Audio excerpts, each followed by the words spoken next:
When Dad started the company, it was a different landscape. So I spent a lot of times as a kid, summers, weekends, Easter break, Christmas break. What's the cheapest labor you can ever have? Your family. I started sweeping floors, taking out garbage, Cleaning trash cans and cleaning toilets, to beginning to learn to do the various tasks around the shop. then moving up filing film and eventually stripping the film and making plates, and then into the press room. Everything from die cutting record labels and things of that nature. That was our forte, was the record label business. So I virtually have worked in every stage or process throughout the shop. And really began that at the tender age of 12. So that's why I can say now I've been in this for 6 decades.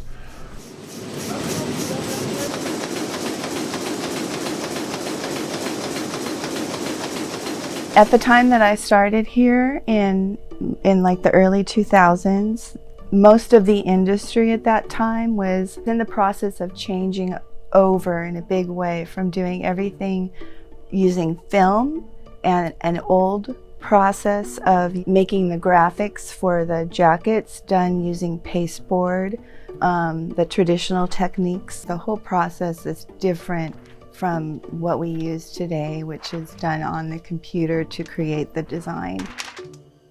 We were sort of the last man standing, but we stuck with the old technology, the old style, but blended it with new printing methods. We started doing some things that were better for the environment, but better for the printing quality as well. Started changing inks. We tried linseed oil inks. We tried a few other things that were non-Maggi oil or petroleum-based inks.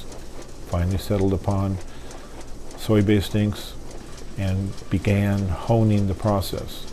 So minimizing our carbon footprint, minimizing as many things as we could. We changed out all our lighting in the main part of the press room to 7,500 Kelvin LED lights. Cut our power usage down, but it also made color correct light everywhere in the shop. No shadows, no anything. It's all this stuff just sort of adds on to itself. It's sort of a pyramid effect. At the top of the pyramid, you'll find a Stoughton old style record jacket. I'm very fortunate to be a part of the 3rd generation in this company. You know, something that my grandfather started and is continuing on. We have some employees here now that have been here since my grandfather owned the company and originally hired them. So they've seen me as that little kid, you know, coming through the shop.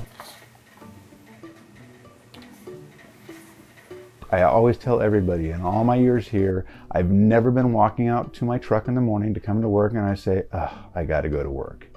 'Cause it's exciting, and you know, there's bad days. Everybody's going to have bad days, but for the most part, it's all good. I really enjoy what I do. The Stoughton family, they always been making me feel, you know, like if I'm part of their family. So that's why I'm very, very, very happy working for the Stoughton. I'm more excited about it now, you know, and I think the twilight of my career is behind me now, but I'm more excited about it now than I ever was. It's that much more fun. Like I said, to be able to carry on that tradition, we'll say, that my grandfather started, and then my father and my uncle, and then now being passed on to me, it's exciting.